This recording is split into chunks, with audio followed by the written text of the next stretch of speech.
Hello అండి, welcome back to mini vlog. ఇప్పుడు ఇంట్లో మిరపకాయ బజ్జీ అలాగే ఆనియన్ పకోడైనా ఇలాగా ఒకసారి ట్రై చేసి చూడండి. వంకాయ బజ్జీ కూడా గుంటూరు స్టైల్లో చేసి తిన్నాక మాత్రం వావ్ అనాల్సిందే. టేస్ట్ చూసేద్దామా ఎలాగుందో. చూస్తుంటేనే నోరు ఊరుతుంది కదా. Wow super. ఈ వీడియో వచ్చేసి సండే ఈవినింగ్ అనమాట.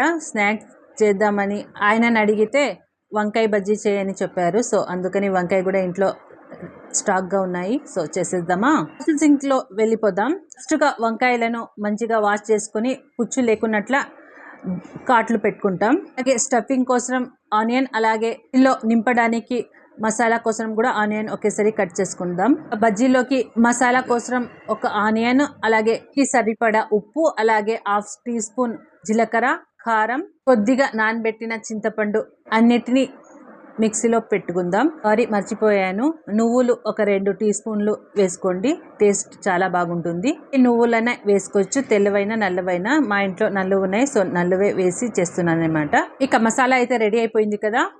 బజ్జీల కోసం పిండిని కలుపుకుందాం. ఇక్కడ వచ్చేసి నేను 100 గ్రామ్ శనగపిండి తీసుకున్నాను. అలాగే 1 టీ స్పూన్ పిండి, కొద్దిగా వంట సోడా, అలాగే ఉప్పు వేసుకొని మంచిగా ఉండలు లేకున్నట్ల పిండిని కలుపుకోవాలి. ఇక ఘాట్ పెట్టిన వంకాయలు ఉన్నాయి కదా, అవి వంకాయలను నూనెలో 1/2% వరకు ఫ్రై చేసుకుందాం.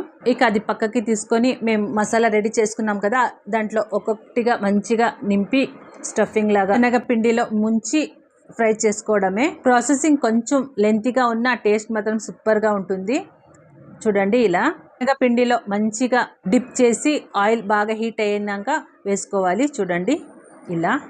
ఇక వచ్చేసి బ్రౌన్ కలర్ వచ్చే వరకు వేయించుకోవాలి బజ్జీని. ఈవినింగ్ టైంలో టీ అలాగే ఈ బజ్జీ ఉంటే చాలా అబ్బా, ఇంకేం కావాలి చెప్పండి. తప్పకుండా మీలో ఎంతమందికి వంకాయ బజ్జీ అంటే ఇష్టమో కామెంట్ చేసేయండి. చూసేద్దాం. బజ్జీ అయితే రెడీ అయిపోయినాయి. చూడండి, వావ్ సూపర్ కదా కలర్. వీడియోని చాలా మంది చూస్తున్నారు అబ్బా, లైక్ చేయడం లేదు. ఒక చిన్న లైక్ వేసుకోండి.